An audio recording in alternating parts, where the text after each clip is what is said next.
Our media products follow the codes and conventions of our chosen genre through numerous different techniques and methods practiced by published documents and videos that are within the same or associated genres replicated within our work.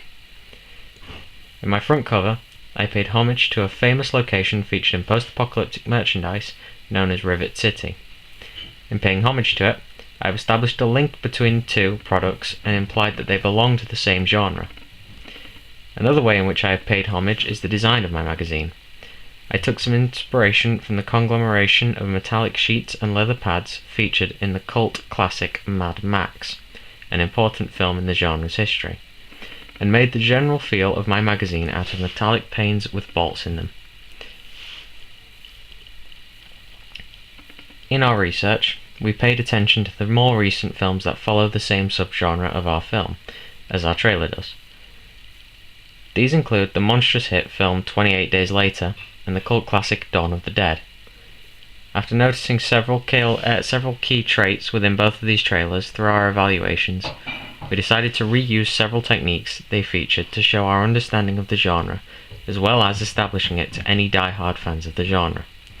A strong example of this is the structure of our trailer and the narrative storyline to it.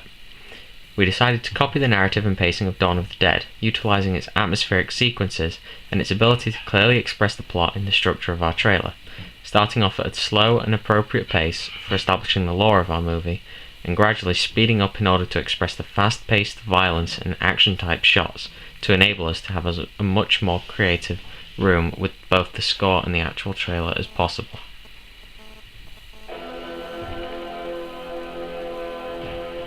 In 1968, George Romero brought us Night of the Living Dead.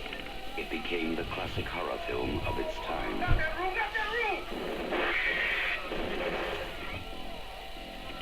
Now, George Romero brings us the most intensely shocking motion picture experience for all times. It gets up and kills. The people it kills get up and kill. This situation must be controlled before it's too late. They are multiplying too rapidly. Dawn of the Dead. Meet me on the roof at 9 o'clock. Get out. I don't believe We're it. gonna What? get out in the chopper. We've got to survive. Somebody's got to survive. They kill for one reason. They kill for food. They eat their victims. Imagine, if you will, that something has gone terribly wrong. Shoot it, man. Now, accept the fact that there's no escaping the horrible consequences. George Romero brings back the dead. Night of the Living Dead has ended. Dawn of the Dead is here. We must not be lulled by the concept that these are our family members or our friends. They are not. They will not respond to such emotions. Operator dead. Post abandoned. You may never get out of the line. It's everywhere. What the hell is it? Looks like a shopping center. One of those big indoor malls.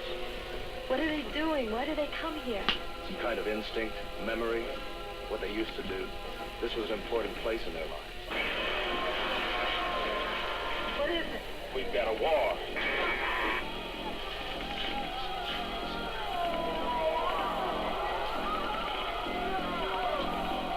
I'm afraid. We have spawned our own savagery. Soon, it will consume us all. It is a horrible, hauntingly accurate vision of the mindless excesses of a society gone mad. They must be destroyed on sight. When there is no more room in hell, the dead will walk the earth. We are down to the line, folks. We are down to the line. Dawn of the Dead.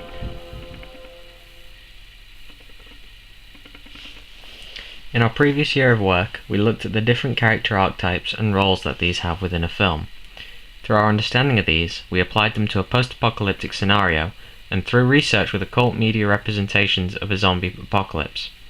We were able to decipher the 5 key character types of most post-apocalyptic movies.